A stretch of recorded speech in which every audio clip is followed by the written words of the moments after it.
Greetings and thank you for joining us as we go through our Fireside Bible study today or tonight or this evening, whatever it is for you. We are going to begin with Tsadhe. Now,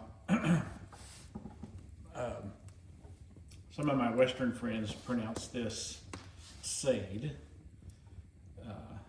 And I guess Tsadhe is a way of pronouncing it. I learned from Israeli engineers that I used to work with, and they pronounce it Tsadhe. So I say Tsadhe. And so Psalm 119, section Tsadhe, begins with verse 137 and goes down to verse 144. And we'll read the entire section, and I'll be reading from the ESV. So Psalm 119, verse 137. Righteous are you, O Lord, and right are your rules. You have appointed your testimonies in righteousness and in all faithfulness. My zeal consumes me because my foes forget your words. Your promise is well tried, and your servant loves it. I am small and despised, yet I do not forget your precepts. Your righteousness is righteous forever, and your law is true. Trouble and anguish have found me out, but your commandments are my delight. Your testimonies are righteous forever. Give me understanding that I may live. Now, the letter Tsadhe is somewhat like a fish hook, and it always stands for righteousness or being right. And this whole section is about how God's law is completely righteous. Pardon me. And that's, of course, how it starts. It's a praise to God and God being righteous. Righteous are you, O Lord, and right are your rules. God's rules are always right and absolutely righteous. And if I'm going to combine verse 138 with 137. So verse 138, you have appointed your testimonies in righteousness and in all faithfulness. What we have in these two verses is that God's testimonies, God's rules, God's commands are righteous and they are faithful. It paints a picture in the Hebrew. It paints this picture that if you take God's testimonies, God's rules, God's statutes, if you take them and they are seeped in righteousness, they are seeped in purity, they are seeped in faithfulness. Just everything about them oozes the righteousness and the glory of God. And I love that word picture. So 139, my zeal consumes me because my foes forget your words. My zeal consumes me. So we know what zeal is, this anxious, pardon me, I'm getting distracted because the fire is suddenly getting really warm. I may need to back up a little bit. This zeal is this desire to do what is right. And so he is consumed with the desire to do what's right. But it also means to be disgusted with those that do not do right. It's kind of a righteous indignation. Let me go back. I believe it was in verse 57. It was not. But we were sometime followed back. Sorry, I'm doing this on the fly. Here it is at verse 53. So under the heading Zayin, in verse number 53 of Psalm 119, He says in verse 53, hot indignation seizes me because of the wicked who forsake your law. This is the same idea we get when he says here that his zeal has overcome him. Excuse me. Let me find it here. Tsadhe, verse 139. My zeal consumes me. Why? Because my foes forget your words. You may be opposed or oppressed or being made fun of or ridiculed by people who have forgotten who God is and how wonderful he is. And I say forgotten because that's important. If they never knew Jesus, then they don't know what righteousness is. They don't know what goodness is.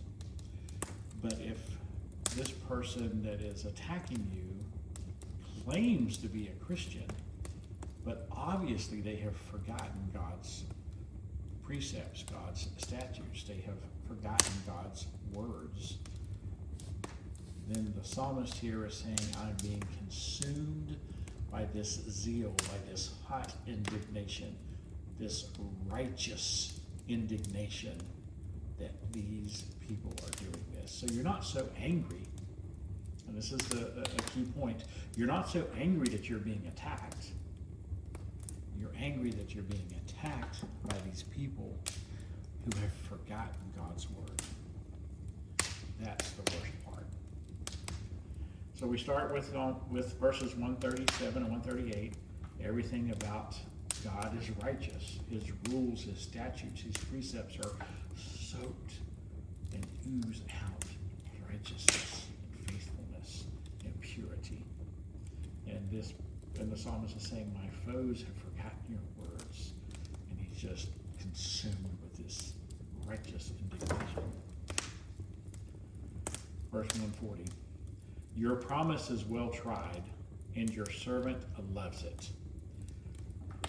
The promises of God are well tried. The promises of God have lasted forever. They've been tested. They have faced controversy. They have faced false accusations. And God's word always triumphs. God's word always comes through clear. Years ago, it's not as common now as it was years ago, there was lots of talk about the Bible should not argue with science. The science says evolution is how we came about. Well, that's not such a big deal anymore. As a matter of fact, when I was getting my degree in biology, evolution was a required course. It no longer is. And it hasn't been a required course for some time. And it's not been a required course because many scientists have realized you cannot prove evolution, but you can prove lots of other things, and creation seems to be the most obvious explanation of life. And so now, matter of fact, I think it was in 2024, maybe it was 2025, some of the scholars, scientific scholars and biological scholars met in London to discuss how do we move forward since we cannot support evolution, and they come up with a plan, or coming up with a plan. So verse 140, your promise is well tried. It doesn't matter what people have said about God or about God's word. It's been tried by the best, and God's word always comes out on top. So verse 140, your promise is well tried, and your servant loves it. Yes, please, let's all love God's word, because we know we can depend upon it. We know that through all of the centuries and millennia that people have been arguing against God, only God has come out on top. Only God is still there. Verse 141, I am small and despised, yet I do not forget your precepts. Compared to other people, yeah, I could be considered a small-minded person. Compared to other people, I can be despised. say that you did not finish high school. Let's say you did not finish high school and your occupation is an occupation that just doesn't bring a lot of friends. It doesn't matter if you are small and despised by the world's standard. Do not forget God's precepts, because that brings you up to being above those who are looking down upon you and despising you. You are a child of God, and that brings you to a place where you have significance and you have worth regardless of your physical job, your occupation. Verse 141, I am small and despised, yet I do not forget your precepts. God's precepts are available to everyone.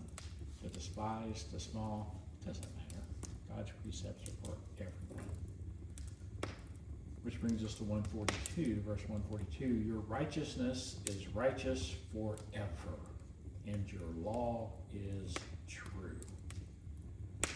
How wonderful that regardless of your stature on earth, God's law is true. That God's righteousness is always righteous. It never becomes unrighteous. The purity of his righteousness is always there, always has been, always will be. And his law is true. And that law is available to you, regardless of your place on earth. Verse 143, trouble and anguish have found me out, but your commandments are my delight. Oh, yes. Trouble and anguish have found me out. You know, we talk about sometimes when someone's in trouble, it's like, well, nothing lasts forever. Well, that's true. And so when you're happy and everything's going great, nothing lasts forever. So you could be having a really good time. Finally, your bills are paid. You can breathe a little easier because you're not worried about your electricity getting shut off, and you've got enough money to get to the gas station. You got enough money to go to work. Finally, things are turning up. And then trouble and anguish jump out. They ambush you almost. Trouble and anguish have found me out. We live in an evil world. Evil things happen. No matter how good or how righteous you are, evil things happen. One thing I observed early on is all of these Christian leaders who really seemed like they had it together. They all had gone through or were going through a type of pain that I could not imagine. I just couldn't imagine having to go through what they were going through or had just gone through. And that's not, well, I'm bringing this up because it doesn't matter how good someone seems to have it on the outside, you're not living their life. And those who desire to give their life to serving God are under a special type of attack from Satan. Satan cannot hurt them unless God allows it. And we are not as intelligent or as wise or as good as God. Isaiah 55 says that our ways are not God's ways, and his ways are above our ways. He could very well let someone who is serving him and doing wonderful things for him go through a horrible trial like losing a child, go through a horrible time as being suddenly faced with divorce, having the IRS show up and starting to go through all your books and just freezing your accounts so you can't purchase fuel or food and can't go places. Trouble and anguish will find you out. And God will allow it to happen. God's sovereign grace, God's sovereign rule means that he's in charge. And so when trouble and anguish have found you out, It's not a surprise to God. He's not like, oh no, I wasn't expecting that. No, he allows it to happen because on the other side of this, there will be glory for God. And you get to play a part in that. You get to be a part of that. And you get to be a part of that when you finish this verse of 143. But your commandments are my delight. Oh yes, this is how you shine and reflect the Jesus. When you find delight in God's commandments, when you are following God's commandments, when you live your life so that verses 137 and 138 kind of reflect who you are, that you believe that God is righteous, his rules are righteous, his testimonies are seeped in faithfulness. When you're living your life, that's how it is with you because you have a relationship with Jesus. When trouble and anguish find you out, you can get delight in the commandments that God has given us and laid out in his word. And back to these Christian preachers that I had seen, or either met personally or listened to on the radio or the television, like Adrian Rogers and Chuck Swindoll, just to name a couple. When I hear of some of the horrible things that have happened in their families, I'm like, oh my goodness, why? Well, inevitably, their sermons and their teachings are then shaped by what's happened to them. And God gets the glory because you get to see how his servants survive such a horrible thing in their life. Verse 144, your testimonies are righteous forever. Give me understanding that I may live.